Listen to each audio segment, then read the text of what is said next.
So one thing we could do now is test our program just to see how it's working and if we've got any bugs. So I'm going to hit the play button. Ah, yep. So we're getting this error, which means we're trying to call this function change color, but we don't have it yet. So to fix that, we'll create a function called change color. And we're going to pass the pixel through as a thing we're going to need here. And then that should fix our problem there. Okay, so now we look fine. It's going to be a little bit different because we have some logic in here, programming logic. We're going to say if there's a certain condition met, if current color equals, and we have to use two equal signs in the programming language we're using here, which is called JavaScript. And then we're going to have change pixel.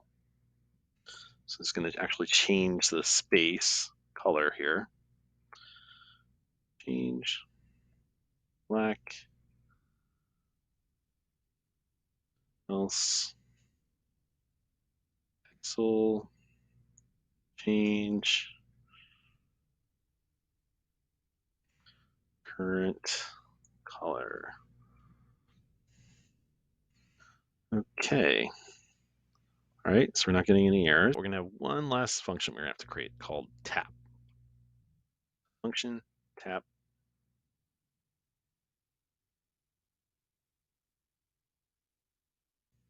We're going to have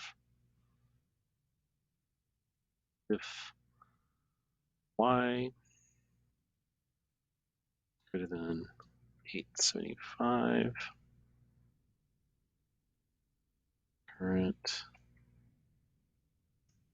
color equals look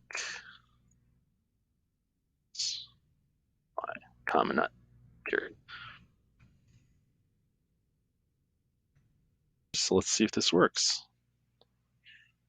Yep, begin change the colors in our grid here now. All right. All right, so we're going to create our print button here. Print. We had that up above, so there's that tap keyword again. So it's going to bring a print image.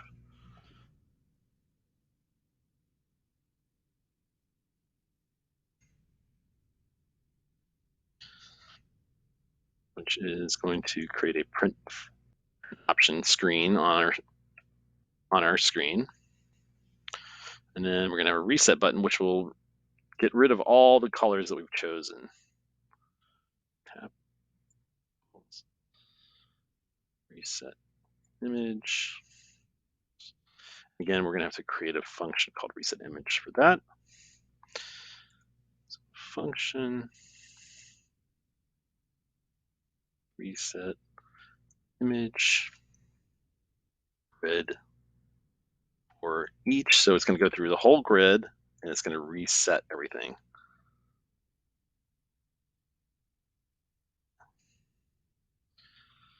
And we're calling the function reset down here.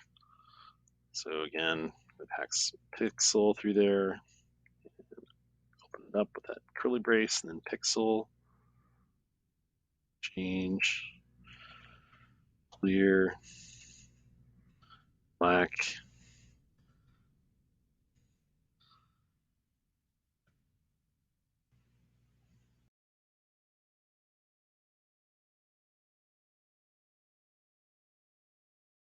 And just like that, your pixel editor is done. So now you can choose a color at the bottom of the screen from your color palette, and then tap on each of your pixels so you can use the change color function and start creating your designs.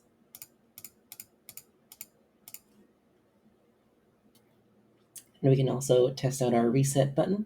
If you click on that reset button, it'll erase everything from the screen. So you can pick another color and create a new design. And then once you've decided you like the design you've made, you can click on the print button and it'll bring up the print prompt so you can print out your design or save it to your computer. Good job.